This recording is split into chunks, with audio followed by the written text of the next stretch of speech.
Olá, bem-vindo a mais um O. Mais uma vez a gente está por aqui e a gente continua com a tentativa de explicar esse modelo chamado presbitério local. Então a gente olhou tentando uma definição de presbitério local, depois disso a gente olhou o livro de Atos, pelo menos por implicação, para ver se o Novo Testamento tinha algo a dizer a respeito do presbitério local, pelo menos um modelo que pudesse ser seguido, por exemplo. Agora a gente vai um pouco mais para frente para as outras cartas, as outras literaturas do Novo Testamento. E aí a gente chega em alguns modelos que eu queria que vocês prestassem atenção.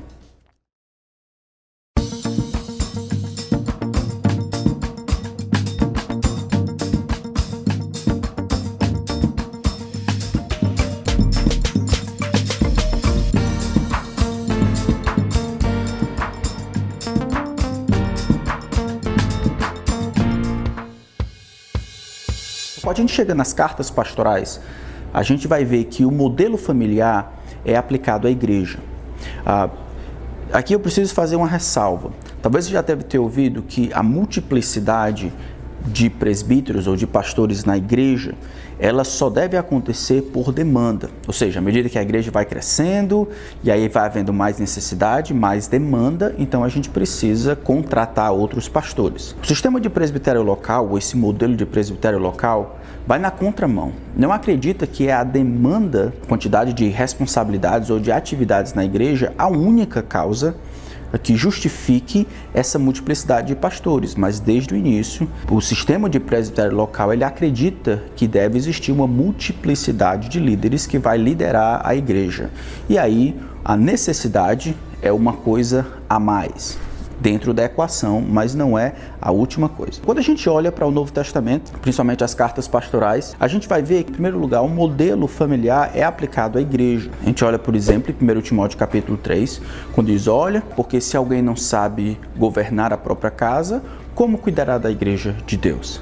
É claro que a palavra governar e liderar ou cuidar é um pouco diferente. E alguns vão dizer, tá vendo? Ele diz governar a casa, mas nunca diz governar a igreja. Diz cuidar. E a razão por que ele usa essa diferença é que cuidar da igreja é mais do que simplesmente ter autoridade sobre ela.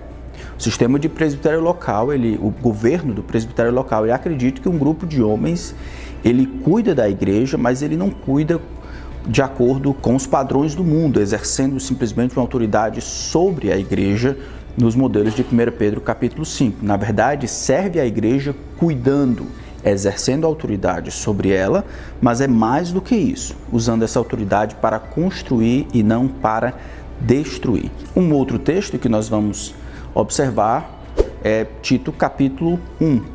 Falando ali das qualificações do presbítero, diz lá depois do versículo 10 que ele deve ser um homem apegado à palavra fiel para que tenha condições de redarguir ou de corrigir pelo reto ensino, tanto aqueles que estão fora quanto aqueles que estão contradizendo. Então, esse tipo de responsabilidade, ele diz, é necessário fazê-los calar. Existe aí então uma clara autoridade delegada. Os presbíteros são homens apegados à palavra fiel e assim a autoridade que eles têm está de acordo com a palavra de Deus. Enquanto a palavra de Deus ordena determinadas coisas, eles têm autoridade por Deus de reclamar que essa palavra seja obedecida nas questões da igreja. Outro texto, 1 Timóteo capítulo 5, versículo 17, vai dizer que aqueles que desempenham, que devem ser merecedores de dobrados honorários, aqueles que presidem bem, com especialidade aqueles que se afadigam na palavra e no ensino. Então a honra aí é dada àqueles que se afadigam na palavra e no ensino. Eles são merecedores de dobrados honorários. Os presbíteros que presidem bem. A gente vai ver mais na frente que esse presidir ou atividade que o presbítero faz está de acordo não somente com o modelo cultural ali em que os mais velhos e os mais maduros lideravam as comunidades, mas também está de acordo com a palavra de Deus, isso é, com a mentalidade do Espírito Santo em conceder determinados dons para a igreja.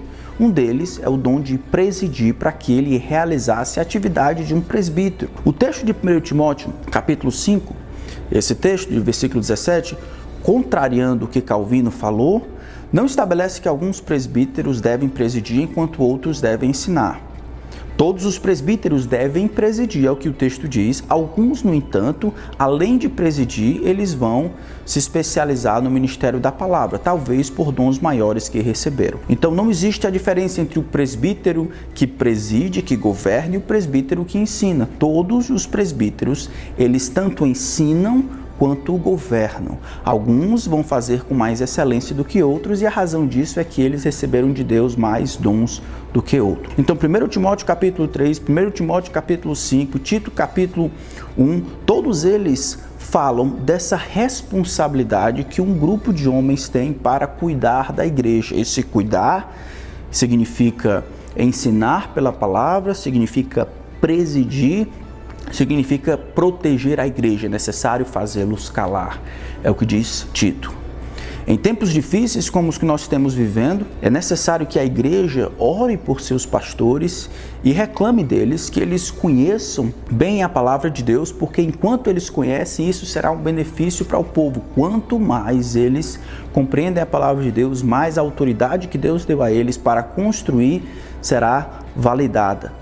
A autoridade que os presbíteros têm sobre a igreja é uma autoridade que aumenta à medida que a clareza da Escritura aumenta e diminui à medida que a clareza da Escritura também diminui. Então, não somente o livro de Atos, mas também as cartas pastorais, elas depõem a respeito de um sistema chamado presbitério local, onde um grupo de homens, não por causa da necessidade, da quantidade de pessoas, mas por causa do modelo, na multidão de conselhos, é assim que Deus estabeleceu um conjunto de homens, eles estão liderando, e essa liderança ou essa autoridade, ela acontece por meio do reto ensino, assim acontece também pelo uso da autoridade para construir, cuidar, como acontece em casa, e também acontece por meio de presidir. Todos os presbíteros devem presidir. Esse é o sistema de presbitério local dentro das epístolas pastorais. Espero que nos próximos vídeos a gente veja se de fato o restante do Novo Testamento fala de um governo assim e quais as implicações diretas. Por enquanto, você sabe o que seu pastor precisa ser e o que ele deve fazer. Deus te abençoe.